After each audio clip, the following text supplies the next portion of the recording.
What's good, everybody?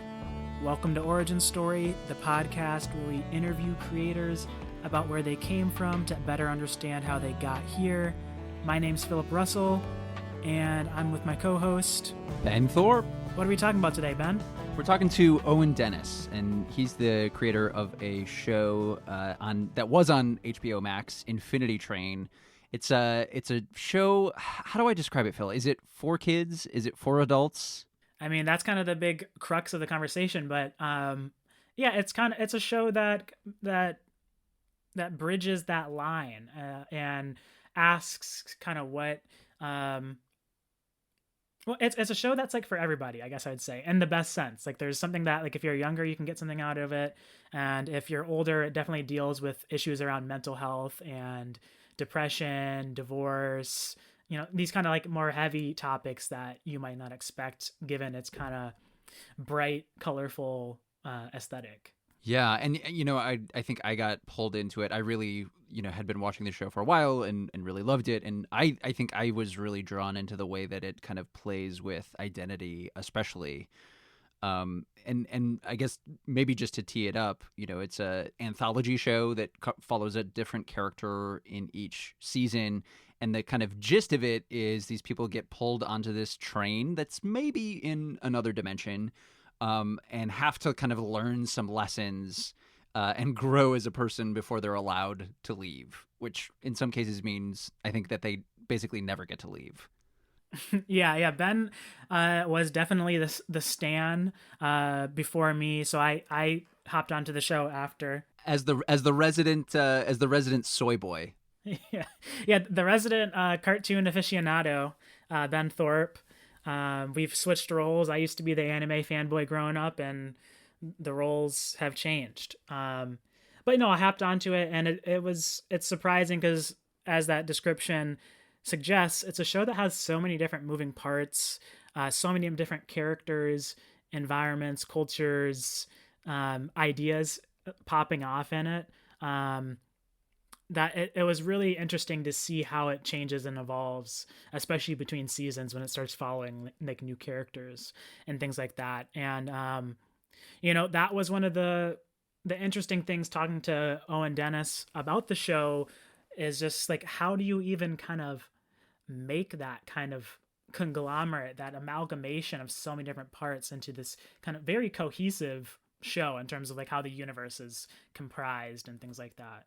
Yeah, and I think we also had a really good, or he had some really good insights on the complications of a show like that when you're trying to pitch it, right? Because I think even as we're kind of struggling to describe, like, yes, it's it's this show that's great. It's, it's got a lot of kind of great moving parts. It's really interesting, but it's complicated and it's doing a lot of different things. And so he kind of talked about like the difficulty of like, well, how do you kind of pitch that to an exec, or like, how do you make the case that this is something that's important and kind of worth watching, basically?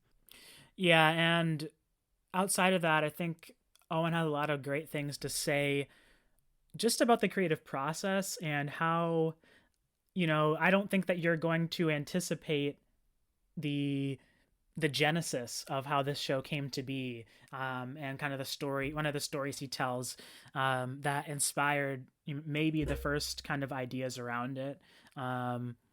So just kind of hearing that, and from his own kind of fun storytelling was really interesting. But yeah, I think the biggest takeaway for me in this interview is just thinking about how hard it is to make kind of more mature cartoons in America, given the fact that things like anime, which have become an international presence, is so prescient within like most American households. It's weird to me to think that it's so hard to make a show like Infinity Train, and Owen does a good job of breaking down, why that is. Right. And I mean, I don't know about you, but I have like, it's like one group of friends who I think watches a bunch of cartoons and watches a bunch of anime. But then outside of that, when you try to make a pitch to someone for a show and you're like, oh, it's animated, the response I always get is like, oh, I don't, like I don't watch that, or like I'm not. And so it's like there is definitely this kind of bizarre barrier to entry, I think, for people around something that it's like, listen, like it's great. It has it has all these adult themes. It is something that you can get something out of, but there is definitely this, I think, cultural perception that, cartoons, if it's animated, it's for children. For sure. Yeah, and it's Owen. I think Owen has been talking a lot about that recently on Twitter and things like that. Of thinking about pitching animated shows, and the classic response of like, why isn't it live action? you know, and kind of disregarding the fact that it's an art form, and the story could be best told within the genre or the medium that X creator is pitching it as, right? It's not just an arbitrary decision. So I think we get into all of that in the conversation, in addition to a lot of other things. So how about we get to the interview and let everybody hear what we got to say? Yeah, let's go. All right, roll the clip.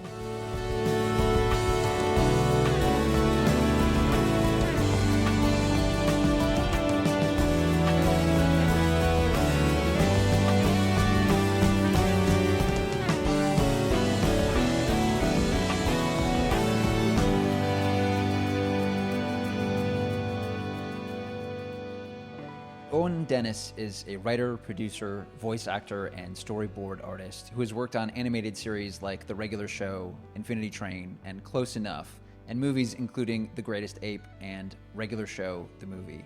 Owen, thank you so much for joining us. Good to be here. So, Owen, I really loved your show, Infinity Train.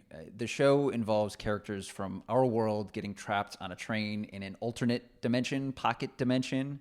The train requires that they learn some kind of lesson about themselves before they're allowed to leave. How did you come up with that premise?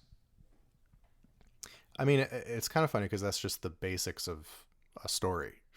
Like that's what every story is. That you go to any story that you can think of that isn't, I guess, basically even like a slice of life is basically a character has some issue, and then they realize something about it, and then they go, oh wait, I should change that. And then that's all stories. Even slice of life stories are that. It's like, hey, I lost my pencil, thanks for getting my pencil back. It's very simple. So like, it was something where we were sort of trying to figure out like, well, how do we what is the purpose of being on this train? What is the meaning of being on this train? What is the metaphor that we're going for? And eventually we sort of just came around to like that there's no reason to go beyond the fact that story already exists, and we should just go with that. I'm your conductor. One. Once you wipe those groggy little peepers, you'll probably have a lot of questions like, where am I? Why am I here? Are snacks provided? I didn't ask that. For those of you talking to me like I'm there in real life, I'm not. So it seemed to fit all the metaphorical stuff we want to do. We're sort of like, the train is life. It'll sort of throw certain obstacles and things at you all the time, and you just have to keep going or until you die. Like, either you get better or you die, and then also you die anyway, I guess. Even if you get off, you also die. Yeah, the metaphor isn't perfect, but Yeah, I think that leads perfectly, because I think that was one of my questions, which is like, what is it, and what does it represent to you? Because in a lot of ways, it, as you're saying, I think it can stand in as an analogy for life. It can stand in as an analogy for society. It can also stand as a kind of meta-narrative way, as like an embodiment of narrative structure. So how do you think about it in those ways? I think that that's part of the fun of it. Is like I like it when people take their own feelings and experiences and sort of put that onto, like, project it onto the train for what it represents. Like we've had times where the train is very much representing gigantic systems that exist in the world. We've had times when the train represents just sort of like the first season, which is just like, I'm going into a strange new world that I don't fully understand because my parents are divorcing. So like I don't understand what's happening, and I just have to keep going and figure it out. You know, like it's very I like to leave it open to interpretation. I don't usually tell people what metaphors we might have been going for or not in any particular season or story, because everybody brings their own thing to it. Everybody brings their own thoughts to it. I mean, that's what art is. Like art is an experience between, you know, the piece and the person viewing it. So I want the person viewing it to experience it in the most personal way they can. So we rarely get super specific about what it is that we're doing. It's sort of like I talk about this quite often whenever people ask me this, but I believe very strongly in like you know, death of the author. Just the idea that you know, my interpretation doesn't matter. Like in the end, you had this experience, and what you got out of it is what you got out of it. Like whatever it is that I originally intended might be interesting to you, but it doesn't really matter because it doesn't change your personal interaction with the piece. Yeah, thinking about that, one thing that I found pretty fascinating was, you know, the show is an anthology between the different books. Like each book is kind of it follows a different main character, but even within the individual seasons or books, they're essentially, each episode is like its own episodic world that has its own kind of ecosystem, characters, cultures happening.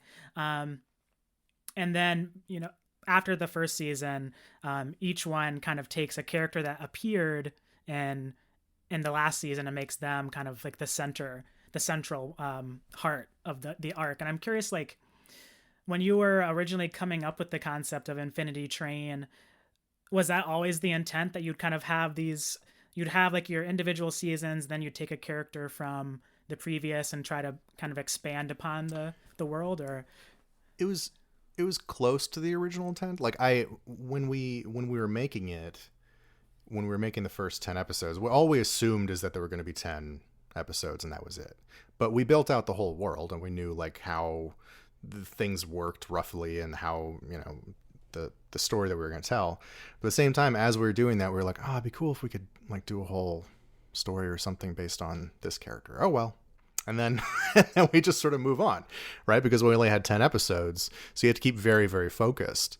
And if it was some sort of show that had like, you know, 50, if we were told straight out, like, you're going to get 50 episodes, go do whatever you want, it might have turned into something more traditional. It might have been something that became like, oh, we do a few episodes of Tulip, and then maybe the next episode we'll do something just focusing on Grace, or like, you know, there's all these different, the normal way that you would make a show. But because we were very limited, because we were told like, you're going to have 10 episodes, that's what we built the story for. And then at one point they were like, cool, we really like this. Okay, we'll give you 20 episodes. And we were like, we don't, great, thanks. But, you know, we only needed 10. I don't know what to do. And then we came up with the idea of like, well, let's just go all in on this sort of anthology thing and say like, okay, well, the next 10 episodes are going to be a complete story. And then the next 10 episodes will be a complete story. And that way, part of it was just a self-preservation thing where it's sort of like, you know, if they only keep giving you 10 episodes, then you only know that there are 10 episodes coming. So that might be it. That might be the last of it. And you never know when you're going to be canceled. So we just sort of kept going with like, hey, well, I guess we'll do this one, and then we'll do this one because this might be the last one, and this might be the last one. Okay, well, now this might be the last. It's the same thing. Like Parks and Rec, I think, had that problem a lot, where if you read some interviews with them, they talk about how like, yeah, the end of the season always feels like a really big finale, like a really, really big finale. And it's because they were like, we're probably not going to get another one after this. it's just, we had a similar issue.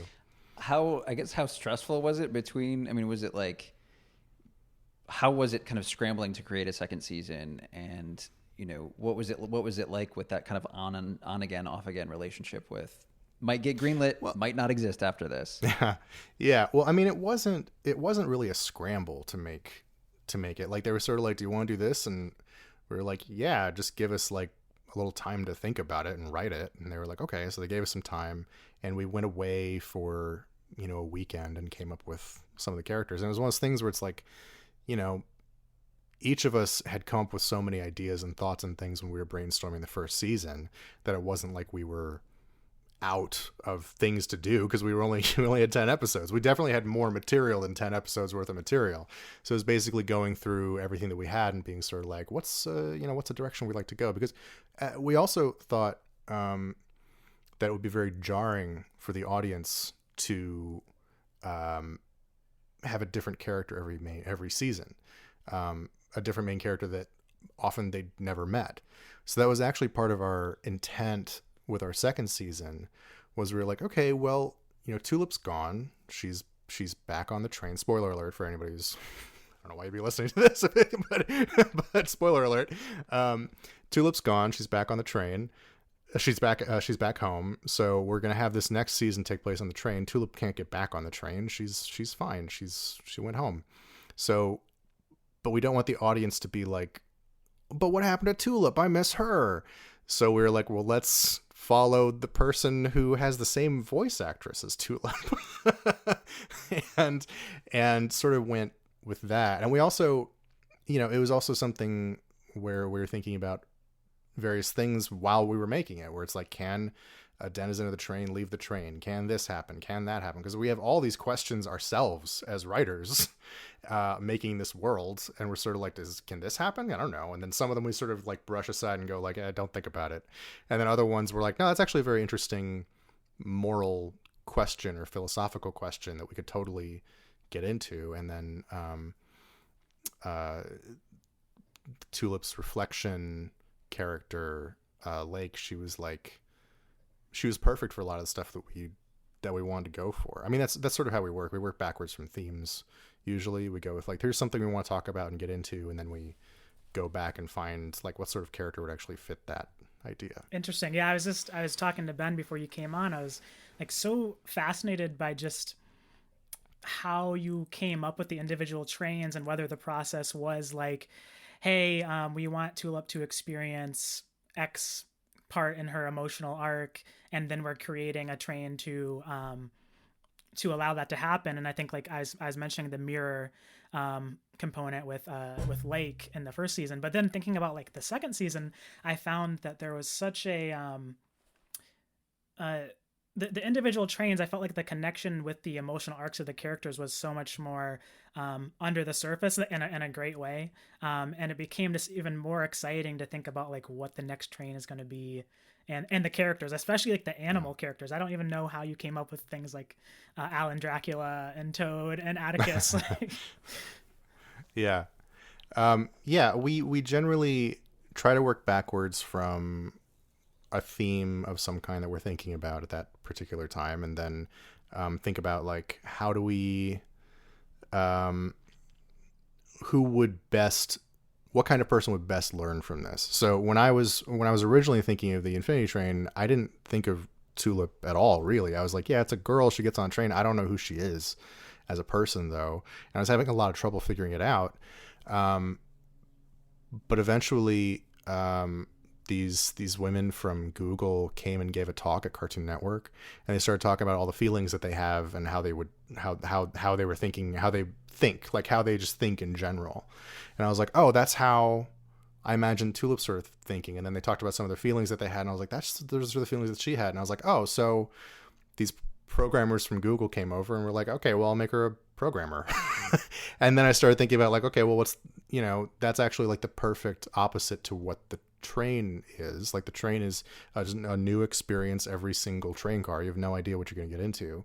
But she, from her perspective, is like, I want stability. I want things to be the same, and they're not being that way. And so the best way for someone like that to learn that the other way is good too is to constantly be put into a situation that is not the same. And so that's generally how we worked with all the episodes, is you put somebody into a situation that will spur change in some way. And with the first season, it was very like, we were very lesson oriented, I think. because we're still coming off of how Cartoon Network normally did TV shows at the time. And so there was sort of an expected, like, okay, so by the end, they say that they have this lesson and they learned this. And you're like, okay, fine. So you put in this, that sort of moment. But it's very much, that's why the first season feels slightly more episodic, I think. It's sort of like enter a car, leave a car, enter a car, leave a car. And like every episode has that sort of finality to it. Whereas the second and third seasons especially are much more about, there are no actual like stopping points. It's just sort of like a constant feeling of change, a constant feeling of motion. Yeah, and maybe can you talk a little bit about how you were thinking about making emotional arcs over the course of, I think they're about 10, or is it 10 episodes, about 11 minutes long? 10 episodes. And so how do you think about, coming to a place where you can create this kind of emotional impact over that length, which is, I think, relatively short? I mean, it's a movie length. That's 110 minutes. Yeah. So it's really just you think of the plot of a movie and what would happen over the course of 110 minutes, and then figure out where can you put these breaking points and how would you spur those breaking points. So it's mostly just a movie with 10 chapters. So the only issue being that like you have to make it exactly 11 minutes. Like that's one of the hard parts, is that because it's for broadcast, you can't go over a couple of seconds here or under a couple seconds there, or even a minute in either direction. And also that's how animation contracts work, is they usually say like this many minutes per contract. So even for, not even just for the people writing the show, but also for the people that are contracted out in like South Korea who are like animating it physically. So you end up having to be very, very specific on like, at this point they will learn this and have this thing happen. At this point, it's very technical, even though it shouldn't be so technical. It kind of is. Yeah. So like when you alluded a bit to Cartoon Network and kind of how they traditionally wanted more of like an arc where the viewer learns something by the end. I'm curious what it was like pitching a show like Infinity Train, which, has all these kind of these elements that are ever changing, right? It's not like a constant storyline, and it's not episodic, I think, in some ways, in the way that maybe is traditional with other shows that are like on Cartoon Network or, Nickelodeon or whatever. What was that like? What was the kind of like their general read on it, and how was it to pitch? They were pretty supportive. It was really just it's just something that everybody sort of came to understand was not like normally happens. And so and it was also like the first, I think it was the first show the Cartoon Network had done that was scripted in almost a decade. At that point in Cartoon Network, everything was, the writers come in and they write an outline, and then they hand it to the storyboard artists who do the writing and the drawing of like dialogue and things like that. And so this was the first time that Cartoon Network had been dealing with a script in, like, as I said, like a decade. I think the last one was like My Life as a Teenage Robot or something. might have been the last one. It was something in there. I don't quote me on that. Record me, but don't quote me. Yeah. But it had been quite a while. So it was there weren't really any, and no, I had never written scripts, and most of us, I'd always done scripting while boarding.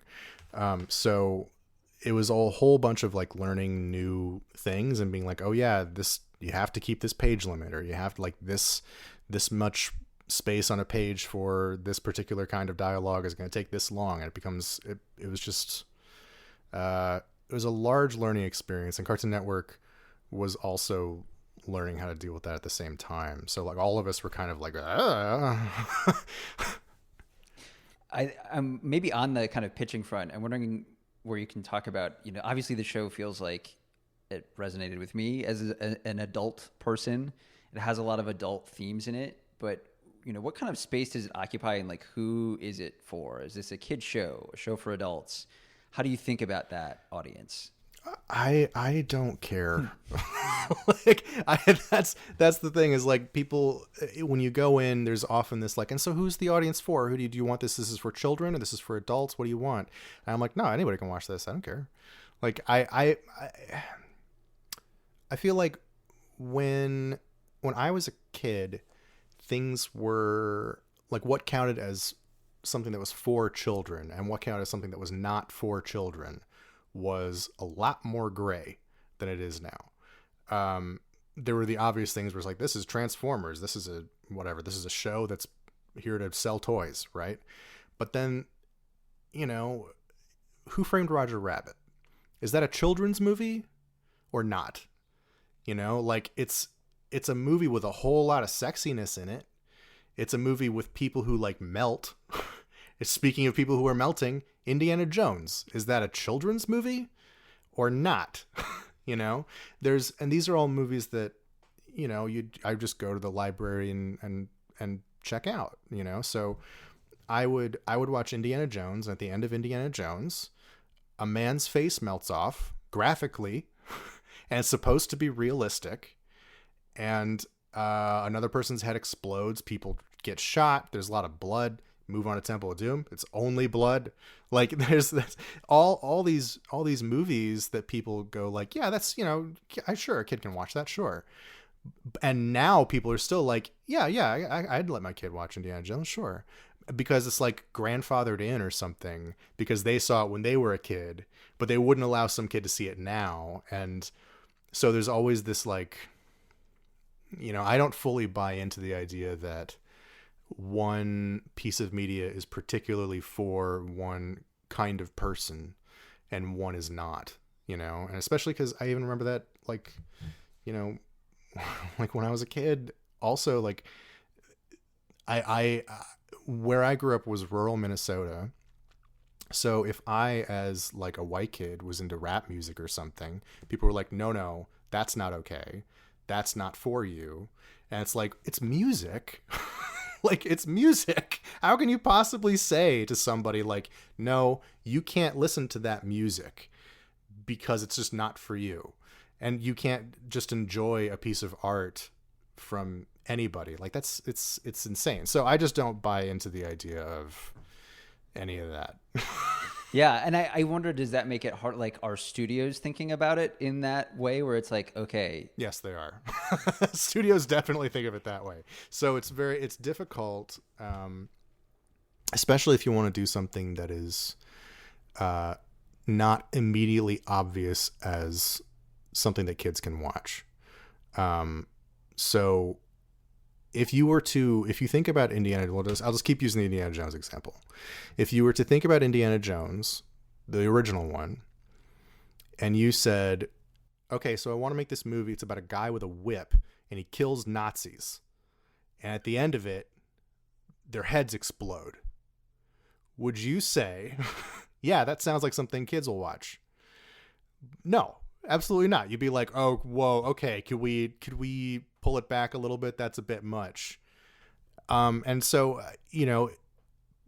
that can be a little hard. So it's the same thing now. If you're pitching something and no one's ever seen it or heard of it, and you say something that might have something like that. So like for example, in Infinity Train, if I say like, yeah, and then we shoot the dog with a gun and the dog turns into this horrible roach monster that tries to suck the soul out of our main character. And I mean, does that immediately strike you as like, yeah, children's stuff? Like, not exactly. It can be, it might not be, but it's in that weird sort of gray zone, So yeah, there's always an issue when pitching to anybody, especially if you have no drawings. Like if you do have drawings, it helps. But if you have no drawings, it's even harder, because if you have drawings, when you're talking about animation, you're talking about something that's abstracted, right? All animation is an abstraction. So if you describe some scene or something to somebody, they're going to have a completely different version in their head of what it looks like. And if you happen to be talking to a person that's going to think the worst possible outcome, they're going to be like, oh my God, some guy's head is going to explode. That means the guts are going to fly all over the camera. It's going to drip down on the screen. This is like rated X stuff. And then like, what, he's going to explode? Is his dick going to fall out and like hit the camera or something? Like, I don't know. I guess, like, who knows? And you know, it freaks people out. So you have to kind of go in with like some drawings to be like, okay, so here's what we're going to do. See how the dog is cute. Therefore, yeah, we're talking about a roach animal or something sucking the life out of somebody, but you know, it's cute, maybe. And then you sort of get in there and make whatever you want. After you get in, get your foot in the door, and then you know, just go Yeah. gung ho. No, I mean, like when Yeah. what happened to Atticus was harrowing. Yeah. For one. So, yeah, going back to your point about you know, growing up, how there was much more of a gray area. I feel, you know, I'm 29 and I kind of grew up, you know, like watching cartoons in the late 90s to early 2000s, and it just seems like you said, back then there was so much more room for like these different types of shows, whether it be like I think of like As Told by Ginger or any of the other kinds of cartoons that maybe were anime or like American, like TMNT. I'm thinking of stuff like that. That's the other thing, is that time period is when a lot more anime started coming over, because like Toonami and stuff, so that became even more like gray and weird, and like kids are watching movies and TV shows and stuff that in Japan are like for adults or teens and stuff, but then like over here it's like 8-year-olds being like, yeah. I can't think of an example off the top of my head, but kill him, whatever. Well, it's just weird that that this mentality that studios have of like it isn't marketable or sellable or whatever they're saying in terms of like these more, you know, darker, quote unquote, or more emotional animated television shows, when there's so many clear examples of them being successful, right? And I'm wondering, like, why do you think that that mentality has persisted? Well, I mean, that was in the US, that started with I believe it was Disney specifically was pushing for like animation to be for kids, and he pushed that, and Disney was successful at it. I'm talking about like the man, Disney the man. not the company right here. Right, not the company that owns all of us. No, Disney the man. He originally was pushing for, and this is if I'm getting my history right. Again, don't direct your comments at me. Direct them at whoever, you know, whatever website we're on right now. But he specifically thought that there was more money to be made by making cartoons more child friendly, and he started making those decisions with Fantasia, I believe. For example, in the original Fantasia, like he was pushing in Fantasia, which was really cool. But he still was pulling back on a lot of things. So like the original Fantasia, the horse people, what's a horse person called? Centaur, right? Centaur. Thank you. Yes. Centaur. The centaurs in that were originally all topless, you know, and it was a late decision to be like, well, let's put like shells on them or something. And so like there were these moments where Disney sort of was like, we could try pushing this new direction, but we want to make this accessible to like children. So he put a real push on children. Then it started getting into the Hanna-Barbera stuff in like the 60s and 70s, where it was just sort of like the cheap animation was like the cheapest thing you could do. So it was like the cheapest thing thrown out to kids or whatever in the morning. And eventually you get into the 80s and stuff, where it was still one of the cheapest things to do, but it was exported to Japan to be made and animated and stuff. But that was like a toy thing based off of what happened with Star Wars. Like when they saw that, oh, kids watched Star Wars and then they bought a bunch of toys. Oh, there's a whole bunch of money that can be made if you make a piece of media and then specifically try to tie it in with products and merchandise. And then you know, it just kind of, that's how it goes. I mean, it just sort of keeps going, because sometimes people seem to have this assumption where it's like, yeah, that that cartoon that was made in the 80s, right? And then, you think like 5 years later, oh, well, why don't they try it now? Well, it's because the people that were in charge in 1985 are still in charge through like 2007, So there's a long tail on like, because these decisions aren't made by like a computer that says, hey, the ratings for this thing are this. They're made by people that have taste or don't have taste.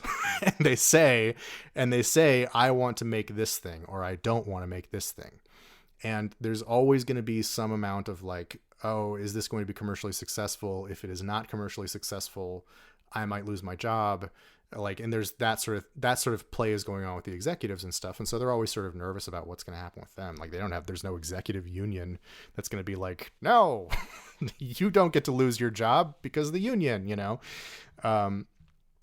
So it keeps persisting because you have people that get into that position and then they're there for a while and they're told at some point like, hey, that kind of thing doesn't work.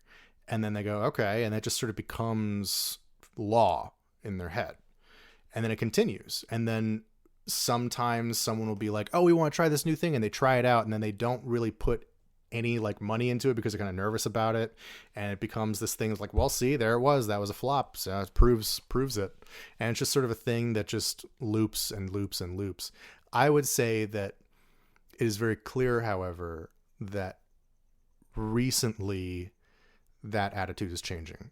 It is very clear that attitude is changing, specifically because of things like Netflix sort of become like a new Toonami in a way, where it's like Netflix has all these animes and stuff on there now, and they're starting to realize like, oh, there's like a very specific audience for this.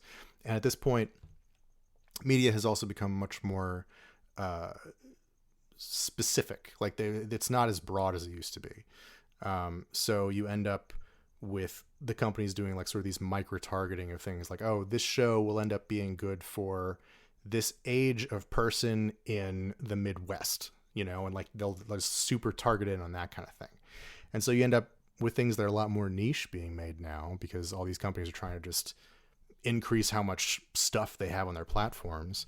And at the same time, you have a lot of executives that, are now our age, like I'm 34.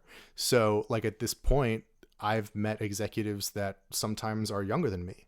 And I've met executives that are the same age as me. And I've of course met executives who are older than me, but there's a new group coming through that is starting to be like, why don't we try this thing? Hey, I have an idea. Try this thing out. And everybody's trying to make their mark.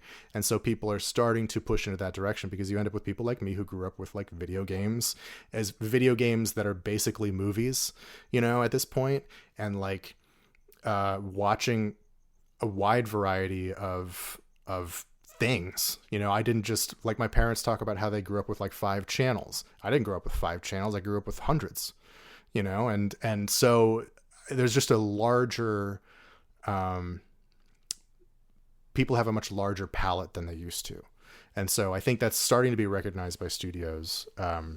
Definitely with some of the conversations I've had with them, I think it's coming. Yeah. Within the context of all of that stuff that you just said, where is Infinity Train right now?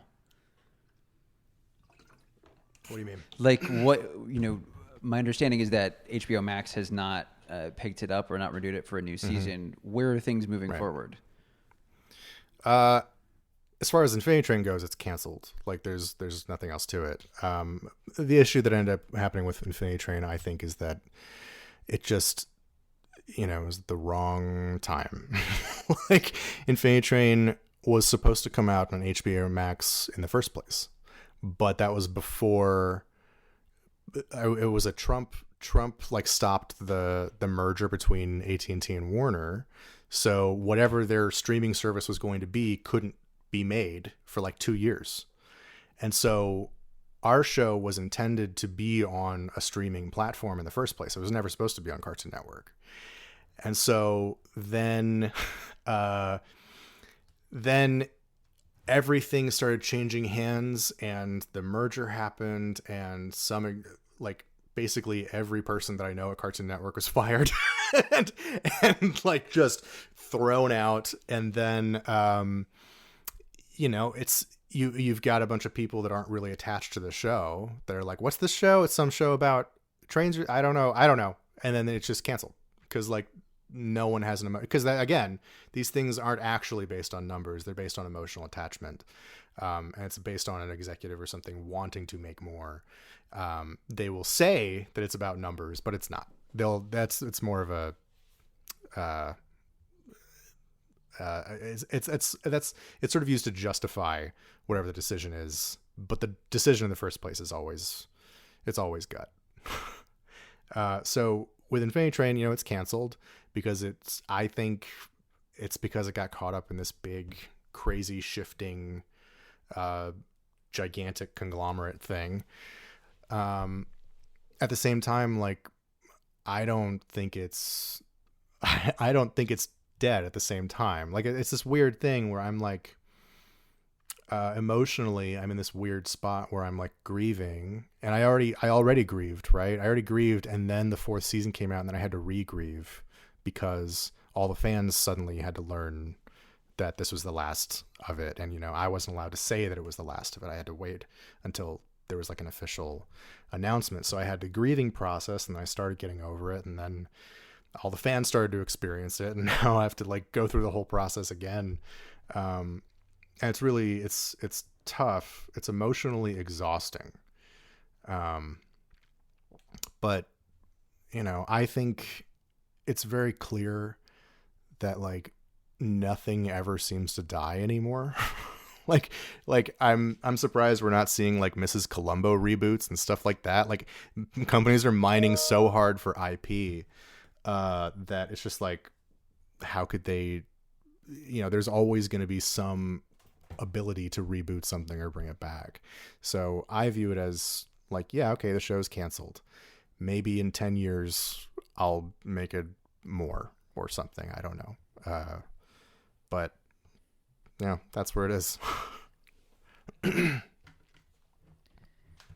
I'm curious with I read a quote from you about because you lived in China for a while, and you were talking about being on the plane, I think it was, and falling asleep and waking up and kind of being in this moment of like, where am I? And everybody's looking at their screens.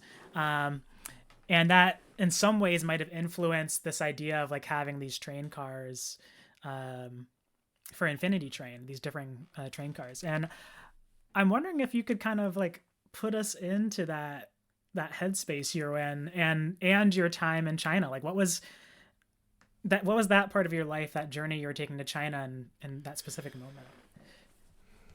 moment? So I used to be an English teacher in China.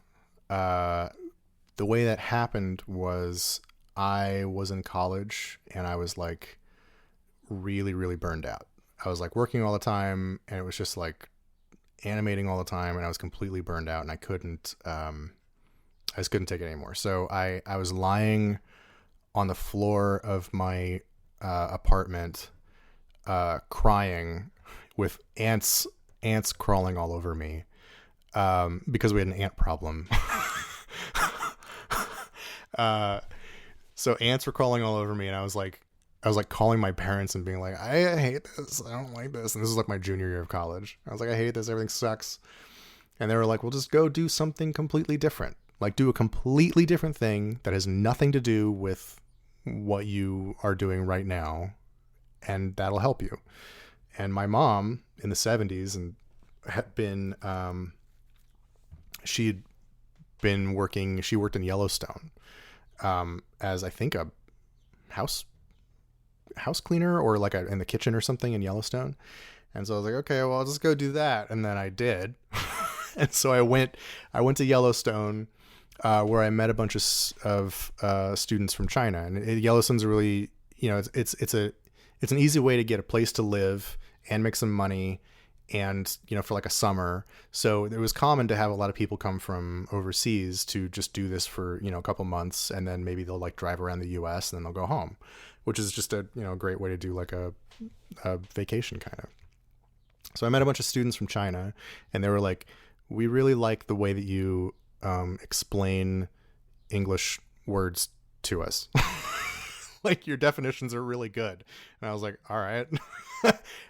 and they were like, you should go be an English teacher. And I was like, that's not how it works. And then I researched it, and it turns out that's exactly how it works. At the time, at least in China, all you had to do was have a 4-year degree of some kind, any kind. You have to have been a native born person in the US, Canada, Australia, New Zealand, or the UK. So someplace that speaks English natively. And you had to pass a 2-week course on how to be an English teacher. So I did the 2-week course over in China, and then I was put into this school. And so I was teaching in China for 3 years. It's an exact number.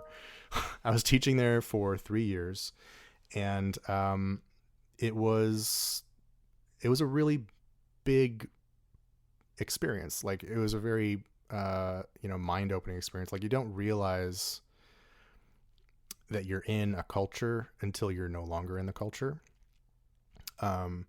So,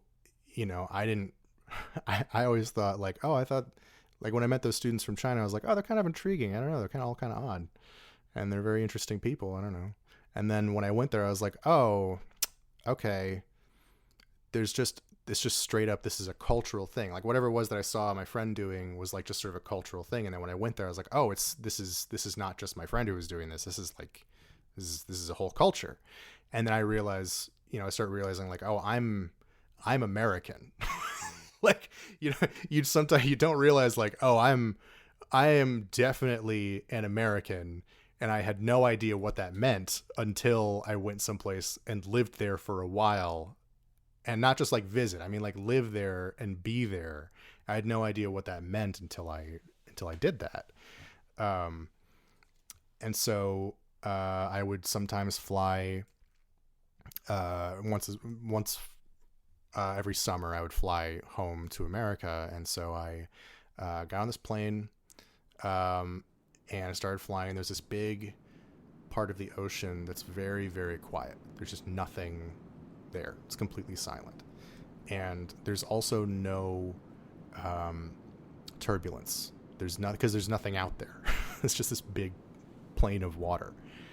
And so I had fallen asleep, and I'd woken up right in that particular moment when we're in this big quiet part of the ocean. And I looked around, and I was surrounded by people that were like staring into TV screens or were asleep or something. And I was like, it was just a small moment of like, whoa, what's going on? And looking around and being like, oh yeah, that's and that's a sort of scary feeling, the idea of being someplace that you're not expecting and you don't understand what it is.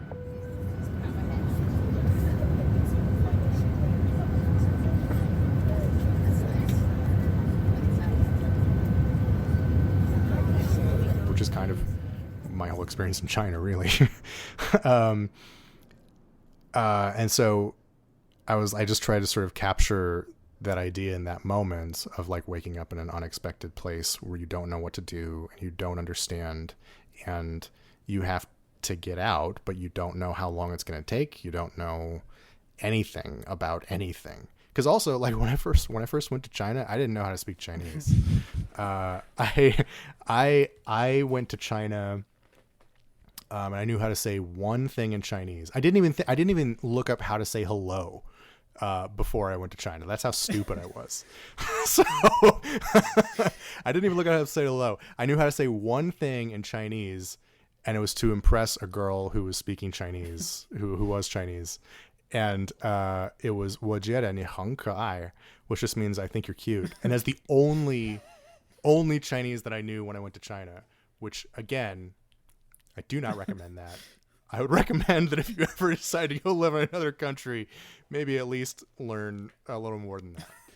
That's so funny. I did an exchange year in Germany, and it was a similar thing where it was like, went with zero prep, should have gone with a whole bunch of prep, and then got there and was like, I have made a series of very critical errors that have gotten me to this place. And I guess I just have to, like, I'm trapped in this place for like at least a year. Guess I just got to figure out the rules and hope that things work out. that's basically exactly what happened, and wouldn't change a bit of it. I'm really glad. I'm really glad that I experienced it. This is an endorsement for traveling abroad. All right, cool. Yes, you should go travel. It's fun. It's good for you. One of the things that you mentioned before that I'm kind of curious about is like maybe you can talk about your relationship to video games. I had kind of seen in an interview that Ashley Johnson, who plays Tulip and Mirror Tulip, the voice of, you kind of came to her through The Last of Us. And so, yeah, maybe you just want to talk about maybe growing up, what was your relationship to things like video games, and how does something like that play into the shows that you make? I remember the first computer that we got, which seems like an unusual thing to have a memory of. Like, I feel like at this point, everybody who is, in the US, the average person will have some computer in their house already, or a smartphone or something like that. So the day you're born, you already have a computer. But I do remember when the first time that we ever had a computer in our house. I was, I want to say like 4 or 5, something like that. And my dad bought a computer, and it had DOS on it. And there were some games on it that were these very simple sort of adventure point and click games. There was one called, I think it was called like The Prisoner or something. But I couldn't read.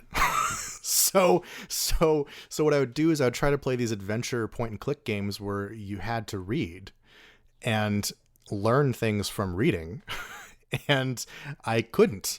So what I would do is I'd be like clicking and trying to get further through this game and just sort of hoping that I clicked the right spot on the screen somewhere. And then that was sort of my early introduction to like games and stuff, was that it's always a mystery. I cannot read it. I don't know what's going to happen. So just going into it completely blind and then just hoping that whatever it is sort of works out. So that was a big one. I remember watching my mom play Myst when I was a really little kid. And my mom was really into Myst. She loved it. And so I'd watch her, and it was this eerie sort of location. Like, Myst is a very eerie game. There's nobody around, just these still pictures of 3D environments that you sort of click through. And I just remember, like, my mom was into adventure games too. So like my mom was into, that's why I played it when I was like 4 or 5, is because, my mom was getting these games and playing them. So I'd play Myst, and I played, King's Quest, and like these various games that were just adventure games that often had a whole lot of reading that I could not do. And I remember getting a little older and realizing that I knew how to read. So I could probably try them again. So I tried them again, and they were a lot easier, first off, when you can read. And, that was just like, that was sort of the sort of games that I got into. It was like these very point and click adventure games, because they also were just, at the time, they were the most beautiful games that you could see. Like now, if you go into like any sort of big AAA game, all the graphics are like this incredible real-time 3D whatever. But at the time, if you wanted 3D, it had to be a pre-rendered image that you could just look at and it was still. And if you wanted graphics that moved around, they were pixel graphics, or they were just sprites. And so you couldn't really, it wasn't like this beautiful image to just like absorb as a piece of art, So, which you can do now with these big AAA games. But at the time, if you want to just absorb an image and absorb the feeling and the tone and everything about it as just a piece of art, it would had to be in a point and click adventure game. So I just got really into them, and I was really into like 3D modeling and rendering and things like that when I was a teenager, which again, all this sounds like I keep saying like at the time, but it is, I was 12 years old in rural Minnesota in the early 2000s. There weren't really any 3D schools. Like you couldn't learn how to do 3D stuff by going onto the internet and going like, oh yeah, I'll just use this program and whatever. It was like my dad had to go to the store and pick out a piece of 3D software that looked like it would probably be fine and it would work. And then I'd use that, and that was it. That's how I learned anything having to do with 3D. So it was just I really wanted to go into like 3D animation and 3D graphics and stuff, because at the time it was this incredibly new like art form that everybody was really into, where it was like, have you seen this movie? It's called The Matrix. They used computers in it. And you're like, whoa. Or like, you know, the Pixar movies, and like all these movies started becoming 3D for the first time. And that was like this really cool, brand new thing. And so it was a very inspiring time to like do that sort of stuff. And so that, all those sort of things sort of combined into like, oh, I love video games. Oh, I love this 3D stuff.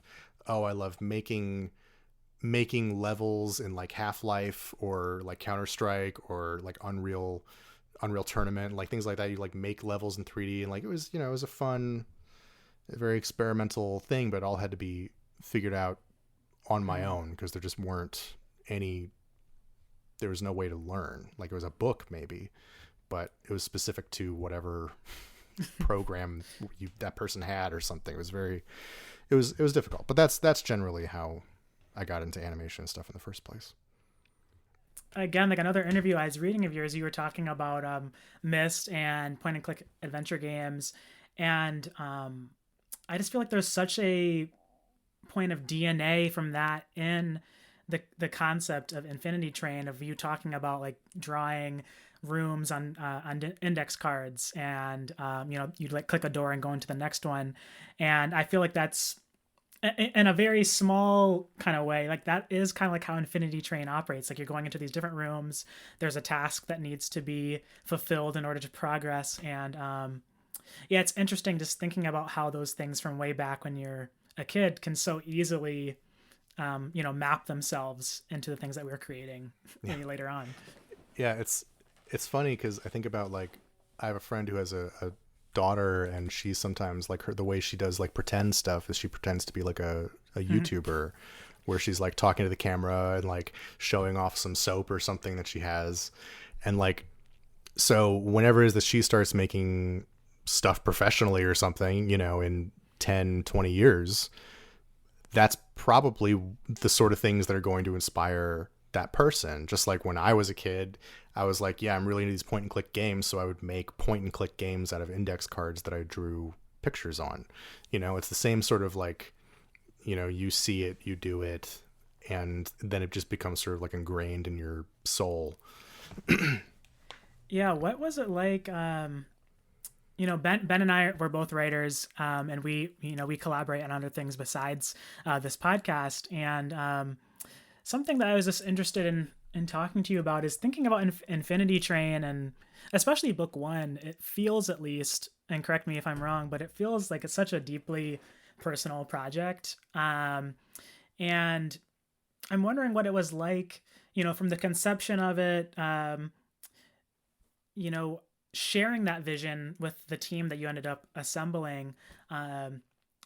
What was that process like, kind of sharing this very deeply personal project and then translating it into something that can be a collaborative thing that can be riffed upon and expanded upon? Well, it helps just going into any project being like, I don't know what I'm talking about. Just ready to listen to what other people are going to say. That's a big part of it. You know, a big part of it is That's funny. A big part of it is listening to people and making sure that the people who are in the room are people that are empathetic, who are, I mean, empathy is like a big one, who are imaginative, empathetic, and often, you know, you want to make sure that they have the experiences that these characters have had. You know, if you're trying to be truthful, it has to come from a place of truth. And, you know, I didn't personally, like, my parents did not get divorced. They didn't get divorced. They're fine, whatever. However, I knew a lot of kids growing up who did.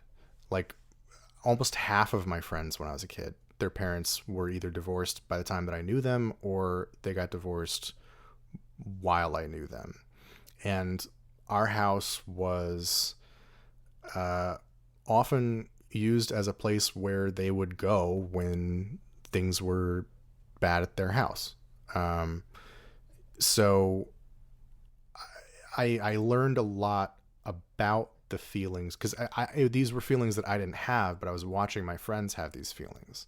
And so it was a lot of like learning to understand like what is happening with them, why are they thinking what they're thinking, doing what they're doing. And so when making a show, it's important that you say these sorts of experiences. You're like, these are the experiences that I had. These are the experiences, the emotions that I remember having. What did you feel and remember? And so, you know, on our show, we have two of our writers had parents who had gotten divorced, and they were very specific on saying like, well, this is what I was feeling. This is what it's like. It was a very raw thing for them to write the show. And so they were like, this is what I'm feeling. This is what I was feeling. These are some experiences that happened while that was happening. And you know, it's really just a like, okay, I have an idea for a show. It's about this thing. I might not have enough experience to do this, so I need to talk to people who do and get them involved as much as I can in the process. So that's what I did. It's similar to like, you know, in later seasons, we also made sure to have like consultants on and stuff for things that we, you know, it would be like, I don't have this experience. I don't have whatever this is that might be needed in this season. So we made sure to always include like a part in the budget that was like, hey, we need people to come in and help us because we have our main writing people, but we don't all have the same, we might not have this experience that we're writing about. So we need people to come in and help and do this. And so that was kind of how we did it. We just made sure that whoever was writing it and doing it experienced it in some degree. I'm kind of curious about kind of the relationship that you have with, I guess, fans or like the fandom. It seems like it's a show that has people who feel really passionately about it. And so I'm kind of wondering what that's like. And also, I think you kind of even touched on it before, this idea of like, that it's almost like people have these feelings about the show and then kind of bring them back to you. And so like, yeah. What is that relationship like, or what is that experience like? It's very strange. It is a very unusual experience. It's not often when somebody just like, if you're just a normal person, right? And you work at a normal restaurant or like whatever, it's not normal for you to get emails from people that were at the restaurant that then say, you know what, your food was so meaningful to me. And I remember experiencing everything that happened with this food when I was a kid. And so it just was extremely meaningful to me. And, you know, I just wanted you to know. And going on long descriptions of everything that has ever happened to them that's like this emotional, torturous thing, and being like, your show means so much to me, your food means so much to me. I mean, that's what happens is people say like these really long, wonderful things, and I totally thank them, and it's so nice that, as I said, you know, I want the art that I'm making to, you know, connect with people, and it's wonderful that it's connected to them. But it is an odd sort of relationship that you have to, it just takes time to get used to. I generally try to keep people at a certain amount of distance, because I've seen many a show creator crash and burn when they got too involved with fans.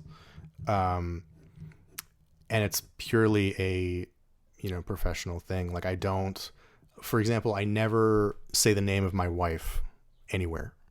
I took her down from every single piece of media that I had. Like I, you know, just cause I don't want anyone to like bother her over things. I I've seen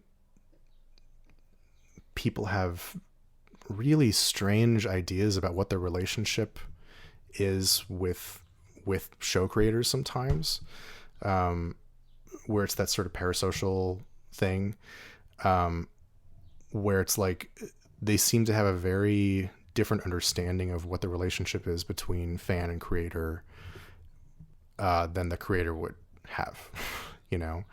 And I understand why those things happen. And so I try to be as like, you know, open as I can, and like not put anyone down for having those sorts of feelings or things like that. But it is a very complex relationship that you're not always prepared for. Because that's the other, like, I was really lucky that I worked on regular show for a few years to sort of get used to the idea of people contacting me about stuff, about like whatever, you know, about like some relationship between some character, like whatever, blah, blah, blah. So I sort of got used to it to a degree, but then when the show sort of blew up, it's just like, it's really weird that you can look up your name on the internet and see thousands of people talking about you. You know, that's a very, very strange position to be in. And it can really, really mess with you. And it has messed with me. It's made me, sometimes it's really just made me like completely freak out. Like I'll just be in my house and I'll just have like this sort of like anxiety attack, knowing that like there was this one random person that was saying something really weird about me, and like someone else responded to them and was like, oh, he really did that, or like whatever it is. And so it ends up with this weird, so that's often, I take a break whenever I realize that's happening. I like do a whole purge and I go like, all right, shutting down everything for like a week. But it really can mess with your brain. Yeah, I think I was reading through your AMA that you did on Reddit when season 4 came out, and I think you just do a really good job of, because like Ben said, so many of the fans have all these different theories and ideas and potentialities that the show could go in, and I think you do a great job of like humoring those, but not kind of, reveling in them for too long. And I'm just curious, I'm sure you learned so much from making the show. I'm sure like every episode brought some new lesson, but what do you think now that the show is at its conclusion? Like what's something that you're really taking away from it, from finishing it, and or what that you're thinking about right now? It's usually the responsibility of it. Like when you're, and I also thought this when we were making it, but I still think about it now, which is just like when you are someone who is making a piece of media, whatever it is, whether it's just an image, whether it's a piece of writing, a piece of music, anything, other people are going to see it. They're going to see it and they're going to take something away from it. So whatever it is that you're doing, you better make sure that it's worthwhile and that whatever it is that you're saying is something that, isn't bad.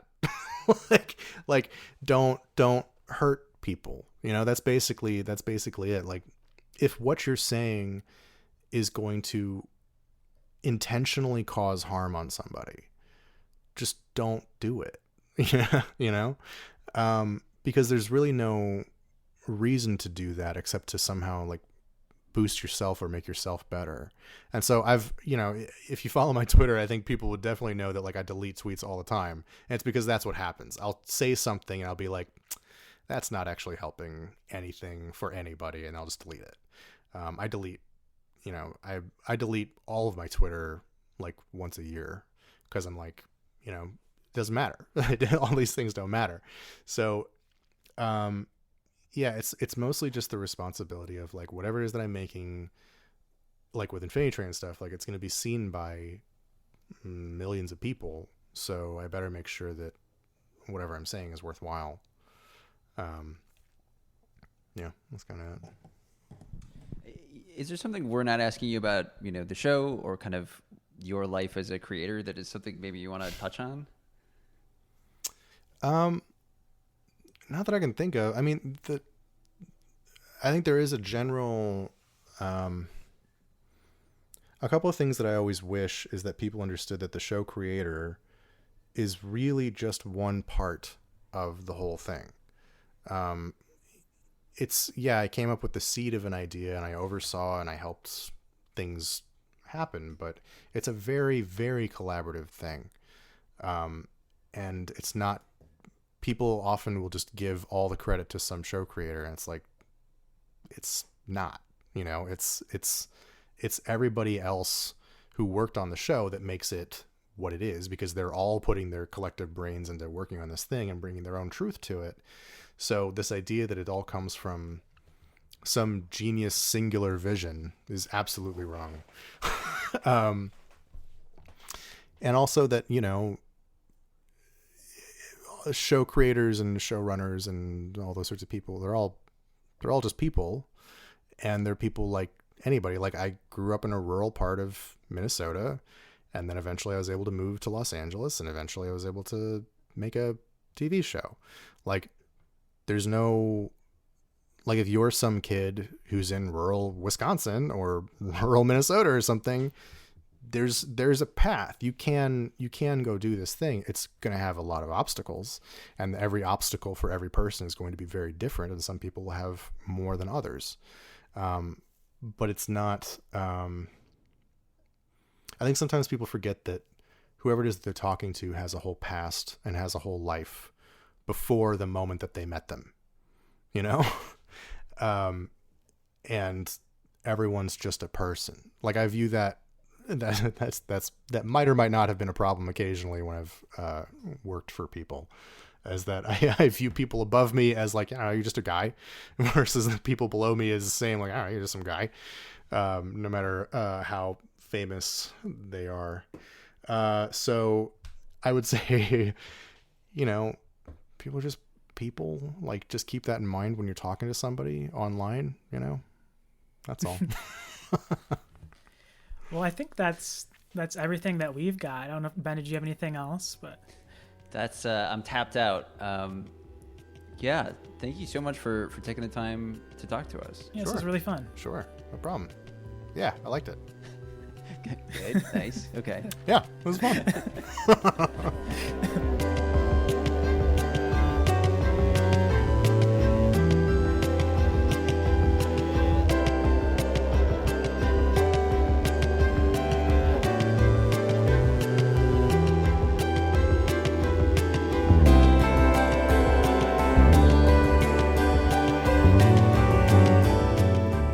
Hey, thanks everybody for listening. That was our conversation with Owen Dennis. Phil, yeah, I guess I've been thinking about, like, this was a great conversation to have, almost, thinking about the relationship Owen has to this show. And I think you can kind of hear him that in a lot of ways it's like still kind of raw, that he's like almost in some ways like saying goodbye to this show. Yeah. And there is a lot to think about in terms of, the public's response to a show. Like, Owen talks a lot about like fan response and, making sure to have some kind of distance between fans while also still engaging, but also just, like, one thing that I always struggle with is, my response to people's response to my work, and like the fact that it's out there, and what do you do with it? Or like, what if you have an idea that you weren't able to fully complete, like maybe you started getting something out there, how do you move forward? And I love the part where Owen's talking about how, like, in this day and age, not everything, like, nothing really dies, like there's always a chance for something to come back, and maybe in a new form. And if anything, I'm just interested to see if Infinity Train were to come back, or whatever Owen does next, to see what kinds of inventive world he's able to spin up in relation to, again, just like the emotional through line in the show is so unexpected when you're just looking at the images. And that I think is one of the benefits of animation that you don't get in the same way in live action. So I'm hoping we get more shows like Infinity Train, whether it's continue somewhere else or we get something new. Yeah, and I think just like this idea that he touches on of a show like this that is really personal, people end up having really personal reactions to it, and that it's like hard to disentangle, people's relationship to a work of art you have created and also people's relationship to you personally, and that like those boundary lines I think can get crossed, and how important it is, to kind of lay a boundary down, right? To be like, I am not the show. Like, I am a person that is independent from this thing despite having created it, is really interesting. And I think is like a broader conversation that I think a lot of both kind of artists and people who are just online in general have, right? Where it's like, oh, how do you disentangle yourself from the things that you've created? For sure. So you can find Owen at Twitter at Owen with 5 E's Dennis. And you can stream Infinity Train on HBO Max. Season 4 just came out back in April. So stream it. This show is still kind of popping off. So there's still hope that it can be revived. So, get on it, check it out. It's worth seeing. And, thanks again to Owen for hopping on the show and giving us his perspective, not only on Infinity Train, but the creative process. It was a really eye-opening conversation, especially kind of getting some insights around just the cartoon business. That's something that I didn't have a whole lot of insider idea of how that stuff is made. So I appreciate the honesty in that regard. Yeah, as always, like, thank you to folks for taking the time to talk to us. You can find us at @originstory_. Phil, where can people find you? They can find me on Twitter at 3DCisco. And where can they find you, Ben? At sad_radio_lad. And you can find our website at originstory.show. Is that right? Originstory.show, baby. Thanks to Ryan Hopper for providing the awesome intro and outro music that you hear every episode. And thanks to Melody Hirsch for giving us the great cover art.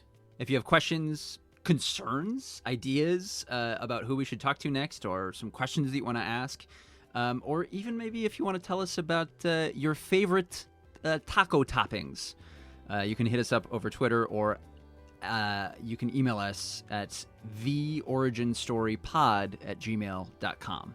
That's it for now, but we will be seeing you all here next week on the next episode of Origin Story.